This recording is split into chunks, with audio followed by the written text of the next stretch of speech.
peeps, it's Courtney. How you doing? How's school going? How's that school pickup line? Is it moving fast or is it slow? You got all your school supplies? Did you throw in a bottle of wine in with that? Because you might actually need it, okay? I hope everything's going well for y'all.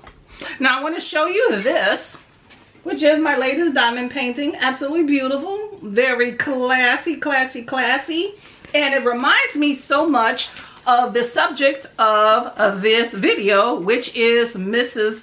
Dolly Rebecca Parton, okay?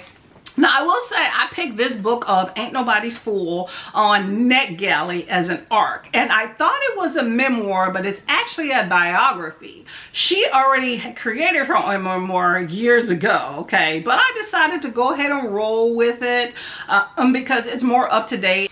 Now, she was born in 1956 in the foothills of the Smoky Mountains in Tennessee. Just abject poverty. No running water, no electricity, dirt floor cabin, you know, things like that, okay? Her upbringing really reminded me a lot of Loretta Lynn. If you know anything about her, think, you know, coal miner's daughter, country singer.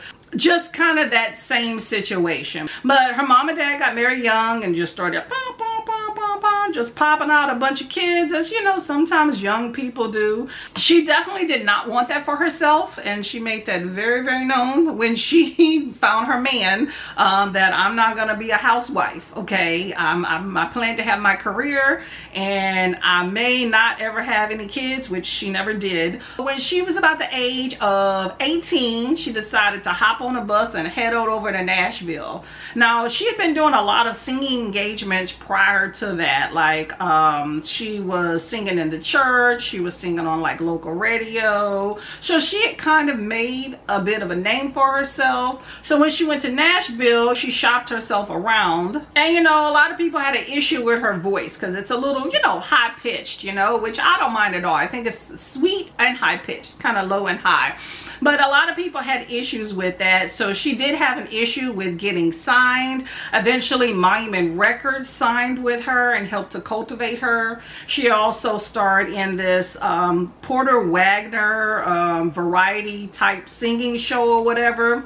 Now, this guy, I'm gonna say, is a hater, okay? Because she was with him for 7 years. She told him she would commit to 5 in order for him, what did he say? For him to make money off of her and for her to establish herself as a success, because he knew she would be. And then she stayed 7 years, but then after that he got haterade and went after her for money, saying I made you and all this stuff, okay? But she showed him in the end. Unfortunately, though, she had to come off some money on that. But she became the big star that she is. So I'm not mad at her for doing what she had to do. I did think it was interesting that the manager that she chose that elevated her into the big superstardom was the manager for Cher and Patti LaBelle. So this guy apparently gave her these unique opportunities and thought outside the box compared to the rest of, you know, Nashville, country, Hollywood type things. So, you know, sometimes you got to think outside the box. And she did have a unique style because, you know, we know Dolly. She got like the big wigs, the tight clothes, you know, the flashy stuff and all the makeup.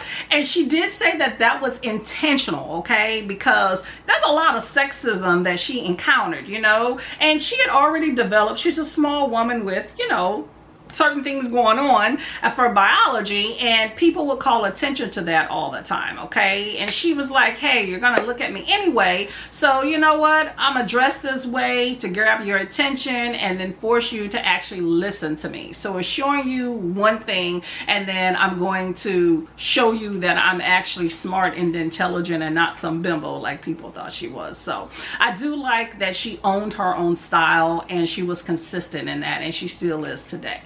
And I do like a lot of her little coyness that she does in her interviews, where she tells you just a little bit to keep you guessing and then she backs off, because she's actually a very, very private woman.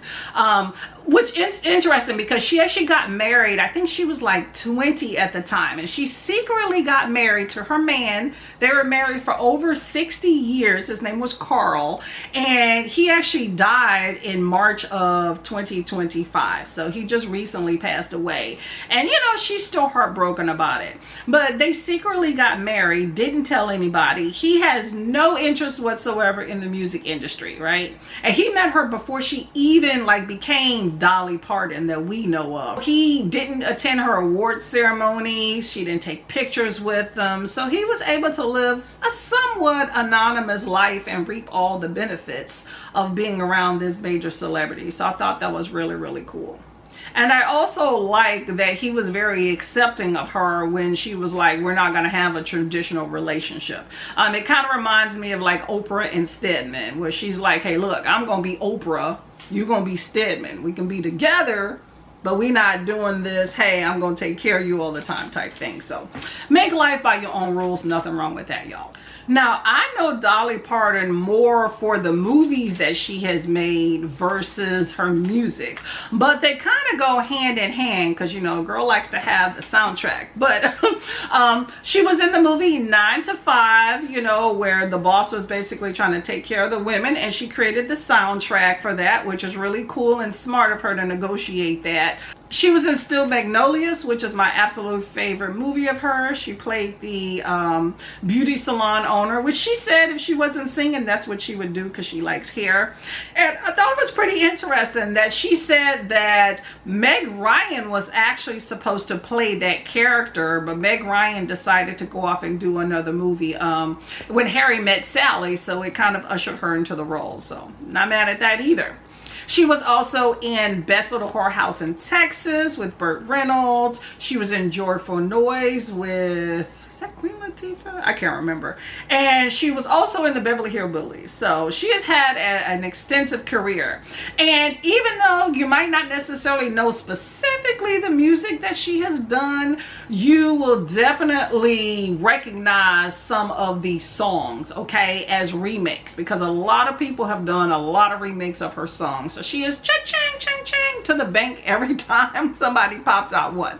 And her most famous one is I Will Always Love You, with Whitney Houston sung the crap out of that song, y'all. Oh my gosh, she put her foot in it, in The Bodyguard. It's interesting because Dolly said when I wrote and sang I Will Always Love You, I opened up a bank account, but when Whitney Houston came out with it, I bought the bank. She had that much of royalties from that song. And I think is very interesting is that Elvis actually back in the day wanted to record that song, but his stipulation is that he wanted publishing rights to the song, and she was like still kind of up and coming, and she fret really hard and was like, no, I don't give away my publishing rights, which is smart. She just made a crap load of money by renting the song out to other people than if she would have just given it away to Elvis and never had any rights to it again. So smart, always own your royalties, okay? Prince said that. That is where you make your money at.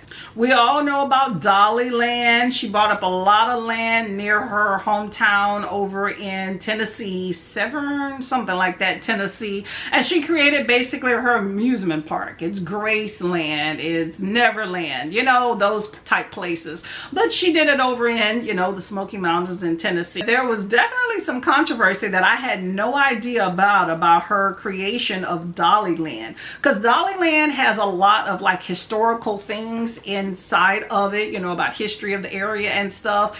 And people were very upset that it was basically whitewashed because it basically just kind of glossed over the whole, you know, stain of slavery in the United States, okay? And I definitely think you can never tell American history without bringing that up, okay? And she just kind of glossed over it.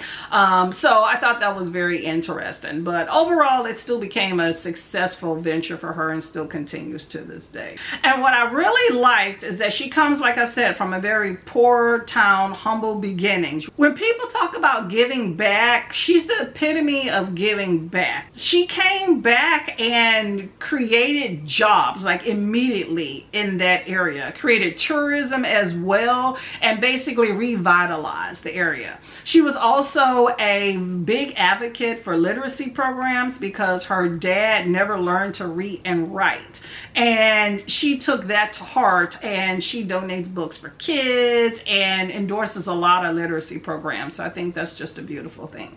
I wish her continued success and love and just becoming the sweet person that she continues to be today. So let me know if you have ever met Mrs. Dolly Rebecca Parton, if you ever been to her concerts, what you thought of them, and if you ever read her actual memoir that I thought I was going to be reading.